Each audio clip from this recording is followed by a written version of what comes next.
Hi everyone, my name is Channing Giacomo, and today my PowerPoint is going to be about my professional teaching vision.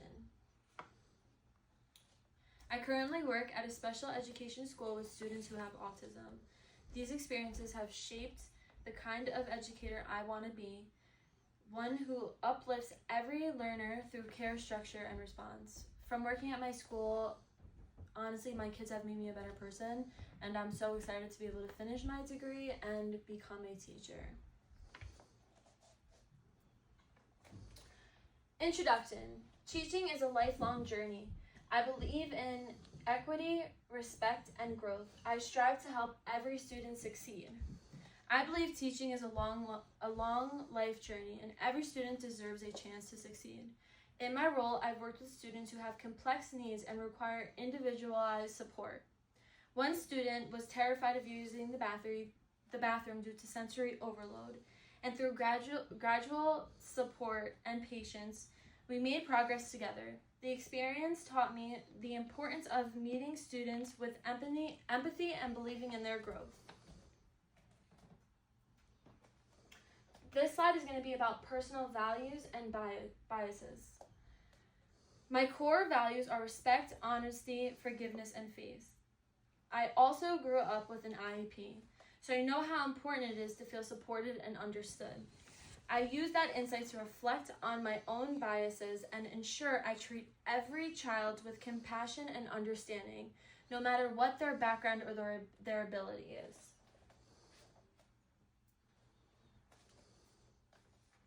Modeling fairness and empathy is something I practice every day. I work with students from different cultural backgrounds, and I've learned how important understanding where they come from is. For example, I have a student who didn't speak a lot of English and was often misunderstood. A lot of people in the classroom explained how he just didn't understand and how it was sad to say, but he wasn't smart enough. But the problem was that it was a language barrier. He understood Spanish because Spanish was the language he was speaking to at home. So when we started incorporating Spanish into our program, he grew tremendously.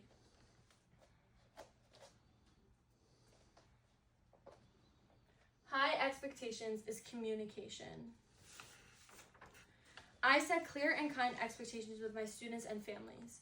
One time I created a simple communication board for a non-verbal student and it made a huge difference on how he expressed himself and connected with others.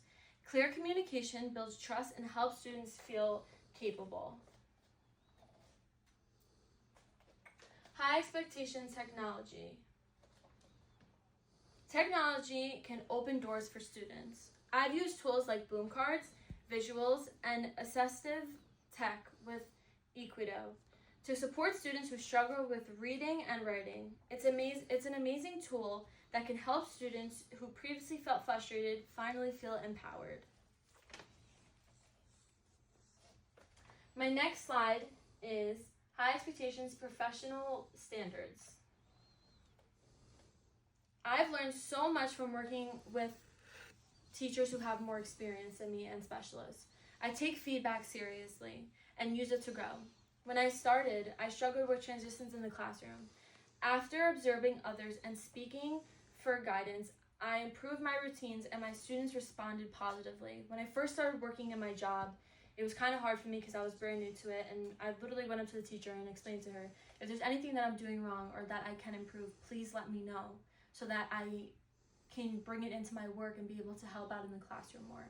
That's one thing I definitely do recommend. Communication is key when it comes to being a general education teacher or a special education teacher, because if you don't have teamwork in the classroom, there's not going to be teamwork anywhere.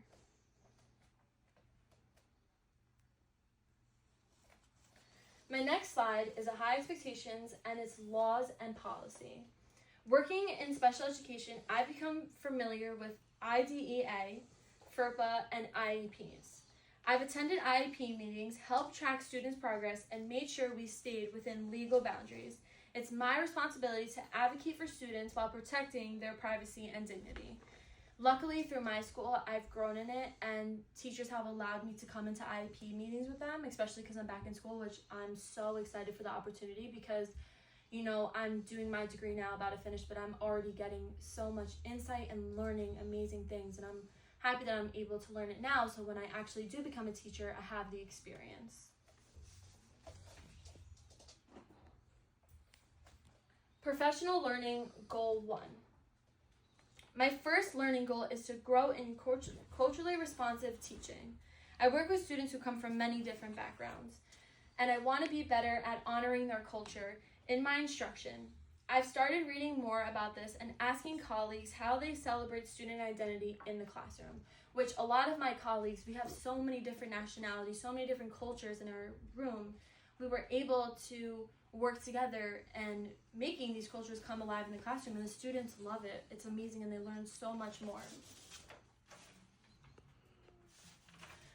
Professional learning goal 2. My second goal is to strengthen classroom management. I had students with intense behaviors who would bolt or become aggressive. I work with my team to create clear routines, and over time, he became more regulated and connected. It showed me how much structure and relationships matter. It's probably one of the most important things about our job.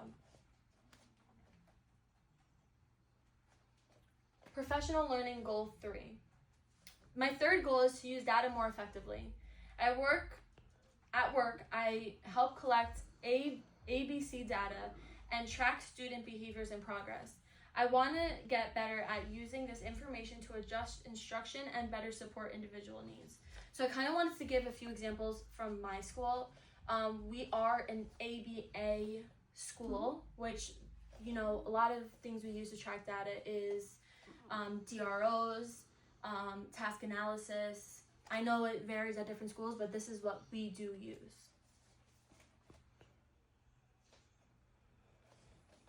Relevant PLC topics. I'm very interested in topics like universal design for learning and trauma-informed teaching. Many of my students have sensory needs, and I've seen how trauma can affect learning. Participating in a PLC around these topics would help me better serve my students with empathy and flexibility.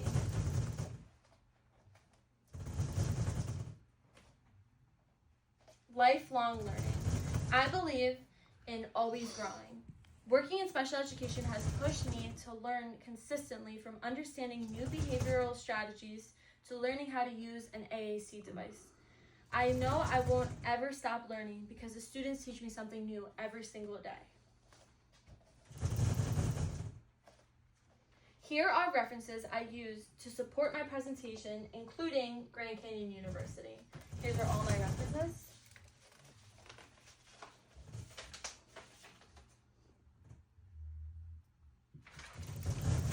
Thank you again for, this is my thank you slide.